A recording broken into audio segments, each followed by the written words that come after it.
میرے اور آپ سب کے آقا کریم علیہ السلام فرماتے ہیں جو رات بھی ہوگی لیلۃ القدر کی، اس رات میں موسم نہ تو سرد ہوگا نہ گرم ہوگا،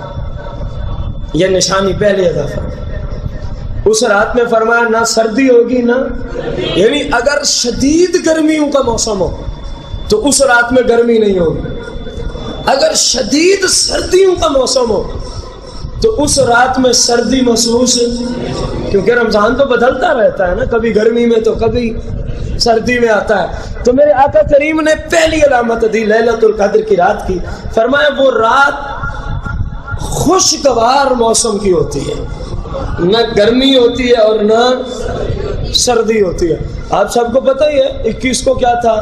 23 کو کیا تھا، اور بولتے نہیں آپ، اور 25 کو رات کو موسم کیسا تھا آپ سب کو پتہ ہی ہے، اور آج کا بھی آپ کو 29 بھی آ جائے گی، پھر آپ خود فیصلہ کرنا کہ ان پانچوں میں سے خوشگوار کون سی رات گزری، آگے نہیں جانا،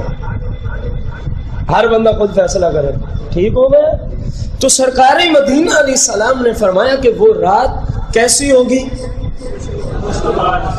کون سی رات کی علامت ہے، لیلۃ القدر، جس رات کی ایک رات میں شام سے لے کے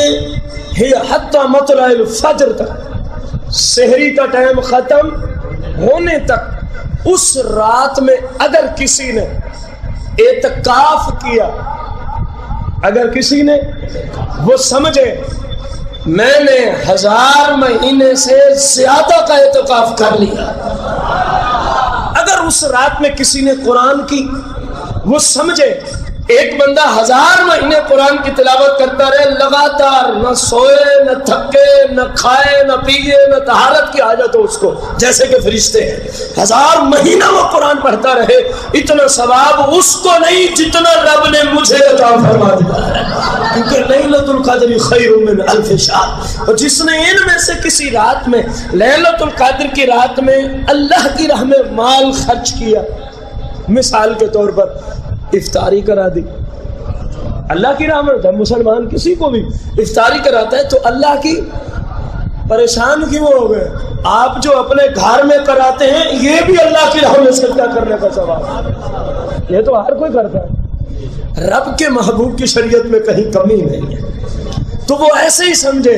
ایک بندے نے 1000 مہینہ ہر لمحہ مسلمانوں کو کھلایا اور پلایا، اتنا ثواب اس کو نہیں جتنا رب نے اس کو عطا فرما دیا ہے۔ اسی طرح نماز پڑھی علی ھذا القیاس، علی ھذا اسی پہ قیاس کر لیا جائے۔